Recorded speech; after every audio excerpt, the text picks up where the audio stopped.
ముఖ్యంగా Andhra Pradesh skill development corporation వారి ఆధ్వర్యంలో శ్రీ సత్యసాయి విద్యా సంస్థల్లో నిర్వహిస్తున్నటువంటి ఈ జాబ్ మేళాకి ముఖ్య అతిథిగా ఇచ్చేటువంటి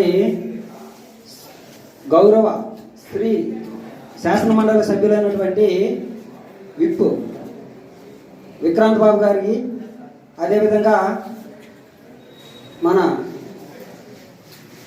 డిఆర్డిఏ పీడీ గారైనటువంటి సత్యనాయుడు గారికి, అదేవిధంగా జిల్లా స్కిల్ డెవలప్మెంట్ కార్పొరేషన్ అధ్యక్షులైనటువంటి మేనేజర్ అయినటువంటి సాయి కుమార్ గారికి, అదేవిధంగా మన సత్యసాయి విద్యా సంస్థల మేనేజింగ్ డైరెక్టర్ డి లక్ష్మీనారాయణ గారికి నా యొక్క ధన్యవాదాలు.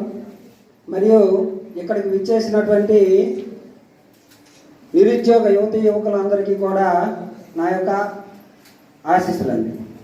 అయితే ఈ విధంగా ఈ జాబ్ మేళా నిర్వహించడం అనేది మన పరిసర ప్రాంతాల్లో ఈ జిల్లా వాసులందరికీ, మన సత్యసాయి విద్యా సంస్థల్లో చదివినటువంటి నిరుద్యోగులకి ఉద్యోగ అవకాశాలు కల్పించడం అనేది చాలాసార్లు జరిగింది.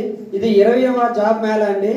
దీంట్లో సుమారు పాల్గొన్నటువంటి వాళ్ళు 7,795 మంది పాల్గొంటే సుమారు 2,312 మంది వరకు ఇంతవరకు ఉద్యోగ అవకాశాలు కల్పించబడ్డాయి.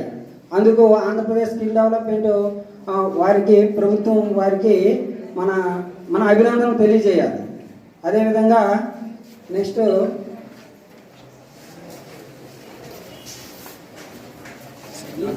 ఈ అవకాశం ఇచ్చినటువంటి వారికి ప్రత్యేక ధన్యవాదాలు తెలుపుతూ తదుపరి కార్యక్రమాన్ని నిర్వహించాల్సిందిగా కోరుచున్నాను.